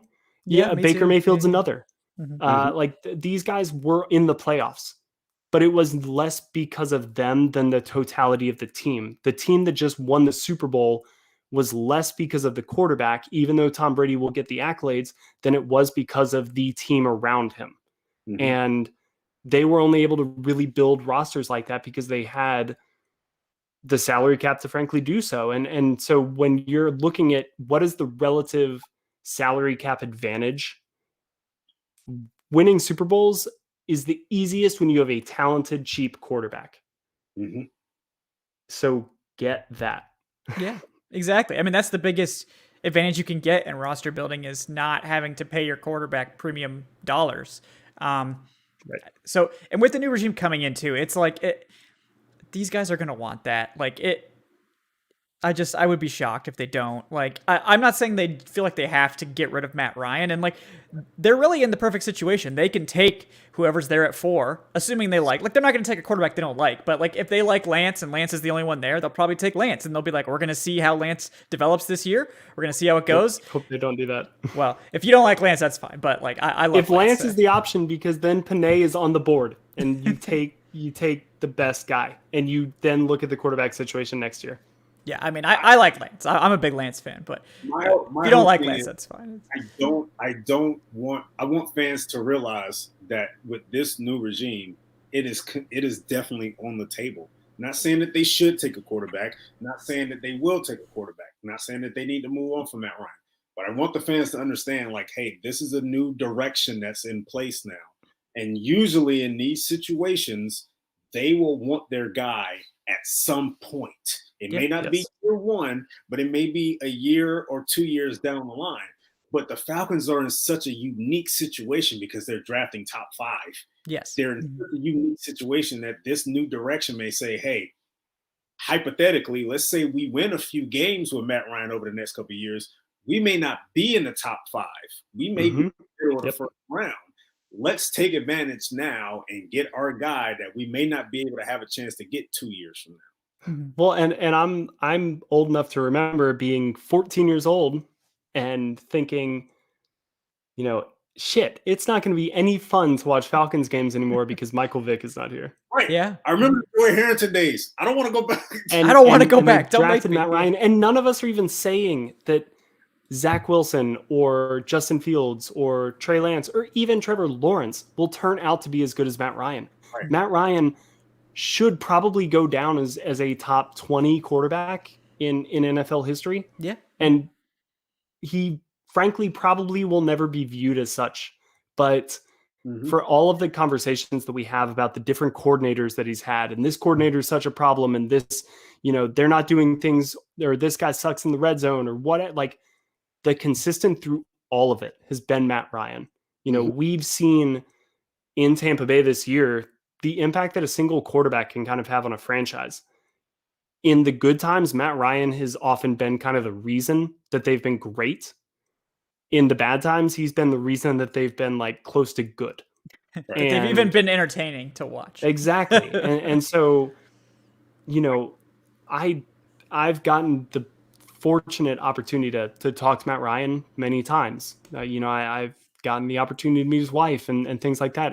I don't want Matt Ryan to leave Atlanta at all. Right. At all. It's not about that. Part of my job, part of our jobs is to sit here and say, to win in the NFL, you kind of got to think a step ahead of everybody else, and you've got to prepare for the future. Yeah. And the best way for this team to get back on track in 2022 and beyond is to have money to spend and to be spending less on the quarterback position. That's not necessarily the only way, but it might be the easiest way, especially given, like Eric said, where you're drafting, where you may not have the opportunity, frankly, even a draft like a Justin Herbert at 6, because that's not the goal. That's not the goal for the new coaching staff. That's not the goal for Arthur Blank. They want to be drafting in the 20s. Yeah. And you don't, unless Lamar Jackson drops to you, you're not getting a quarterback in the 20s, or Aaron Rodgers drops to you, but there's a reason we remembered those guys. It's much easier to get a Justin Jefferson in the 2nd round or at the end of the 1st round or whatever than it is to get a franchise-changing quarterback. So just don't draft Mitch Trubisky. Go get somebody else, and you're good. And I mean, all the quarterbacks this year, at least the top 3, are intriguing to me. That is the one position for the Falcons where, as much as we some of us don't want to say it, the post Matt Ryan era is going to come. whether we like it or not. It's going to suck too. Like, I mean, not necessarily on the field. It's just going to suck because like we're all going to realize how damn good Matt Ryan was. Yes. Yeah. But for that day to come, I'm looking at 4 or 5 years from now. I don't want to see the Falcons in a position where that is the placement where they're trying to get that fixed. They're trying to get that right. Life is so much better for a team when you have the quarterback position stabilized. Yep. Now, unless you're the Houston Texans and you just let go off the rails, well, that's different. But for a franchise, for an organization, for a city, life is much better when that quarterback position, you can look at that quarterback position and say, hey, we're there. We just need to put stuff around him. And that's why I want to see the Falcons at. And right now, I think the best position for them to do that is to take a guy when you already have a guy. Yep. Mm-hmm. So that's just me. Yeah. I mean, what are the examples where that's been bad? Right. I mean, I guess you could say like certain players don't pan out sometimes, but like I think people like overemphasize quarterback misses and like forget that like every other position in the first round is also potentially a bust. So like you could draft the top offensive tackle and he could suck. Luke Jokel is calling on line 1, like Greg Robinson is calling like, Penei Sewell could be a bust. Who knows? Like we miss on lots of positions, not just quarterback, but the reason people are so willing to take a stab at quarterback is because if you get it right, it just redefines your entire franchise. At the very least, you can look at it from what the Patriots did. They took Garoppolo. I mean, granted, he wasn't a first-round pick. He wasn't a top 10 pick, but they took a guy in the second round when Brady was still in the midst of being Tom Brady. And they ended up turning that into an asset later on down the line by getting a high draft pick for him. I'm looking at it from that standpoint. Hypothetically. To that point, I would look at what happens in Green Bay. Exactly. I mean, Aaron Rodgers – and people predicted it. He turned in an MVP season. Yeah. Because he was pissed the F off because they drafted a guy. Matt Ryan has that same competitive fire in him. He may not kind of show it, like he packages it more on the Tom Brady side than the Aaron Rodgers side, but he is competitive as hell. This is his franchise. He has been here since 2008. He has 2 kids. He has a wife. They live here. He doesn't want to move. And I would be very, on the one hand, maybe you get the best Matt Ryan that you've ever seen, which would be another MVP season. Yeah. Right. But maybe like the value that you get, like that's where the Jordan Rodgers thing really, or Jordan Love. Yeah. Jordan Love. Thank you. Everyone does. Comes into play. Like what do the Packers do? Is this another Matt Flynn situation where they kind of like sell high? And do they pick up a first rounder this year?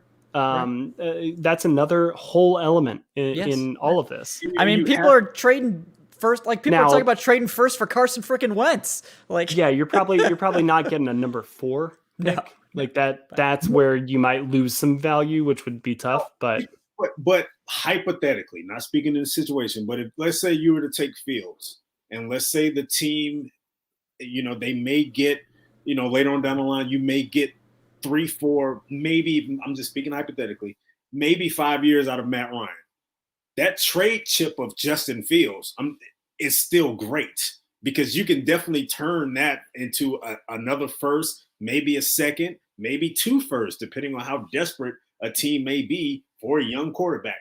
I just look at it from that standpoint where I don't think this really hurts the franchise like some people want to look at it as. It can either be a blessing in disguise because you're squeezing out more good from Matt Ryan, or you may have your guy already in place for when that time comes to move on from Matt Ryan. You don't have to worry about developing. You don't have to worry about getting a bridge quarterback to play for 2 years until this guy is ready. This guy may already be ready. He sat behind Matt Ryan for 2 years. Right. So I think frankly the onus would be on Matt Ryan to prove them wrong. They would go into the 2021 season with the plan of we've got our quarterback for the future. Yeah, and he would have to put together a top 2 season of his career, right? To make them keep him because it's a new regime. They're coming in. They're saying our plan is this for the future, and ownership has signed off on that. Rich McKay has signed off on that. They are saying Matt Ryan, Julio Jones, the foundation of the roster that is in place right now for 2021.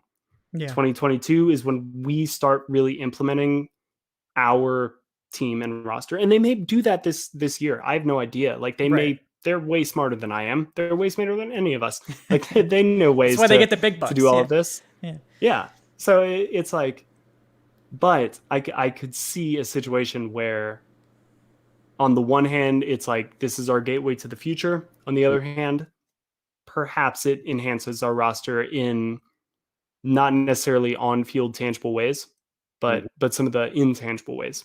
Yeah. And I think the best case scenario, right, is like you said, like you get the young quarterback in here, Justin Fields, Zach Wilson, Trey Lance, whoever they end up going for.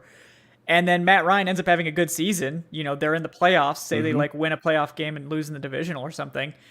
Like his trade value is going to be sky high. Like if the Falcons do want to move on, like you're getting at least a first for Ryan at that point. If he's coming off a playoff season, he'll be 36 going on 37. And his contract will be desirable to teams at that point. Like the Falcons are going to have to eat a bunch of the prorated bonus. His cap hits for the receiving team are only going to be like 20 to 25 million. So like that's a bargain if he's playing at a playoff level. So that's the other side. Like people are like, oh, well, the quarterback sitting on the bench in year one, that's not great value. Well, if you recoup extra value next year from Ryan, I mean, you think about that. Like it's not just this year. Like, and look at it from the standpoint if they do make that run, they're drafting what in the late 20s. You're not getting a QB then.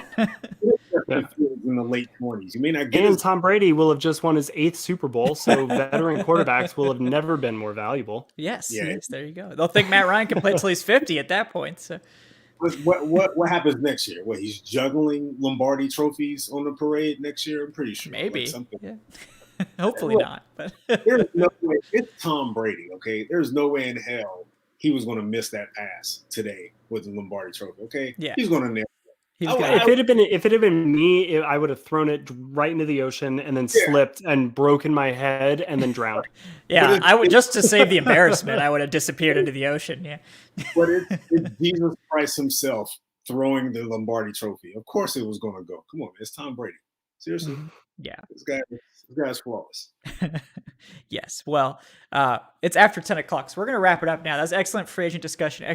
Got some draft takes in there as promised. Thank you so much to Will McFadden for coming back on. He's on Twitter at Will McFadden. Will, anything that you'd like to plug? Anything you want to let the people know about? First off, I want to know: am I the reason these always go long?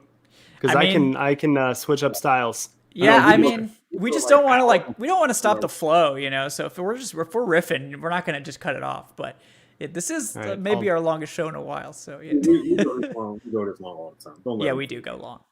I'll riff less though. Okay. Only thing. So I set up a Substack page. I tweeted about it. So I mean, just go to my Twitter account. But hopefully, gonna keep trying to continue to write while I look for my next job employer. And yeah, that's about it. I mean, just kind of still keeping up with stuff, diving into draft things this week. Watch Zach Wilson tape. Gonna probably start with the quarterbacks because that's the most fun. Yeah, and haven't done that in a while. Right. But yeah, that's probably the stuff that I'll try to write about on that Substack. Is maybe just some draft thoughts, scouting thoughts. Maybe thinking about the non-scouts notebook as the title for maybe that series, but who knows? It's a work in progress, but that's all I got. Very cool. Very cool. Yeah, definitely check that out, folks.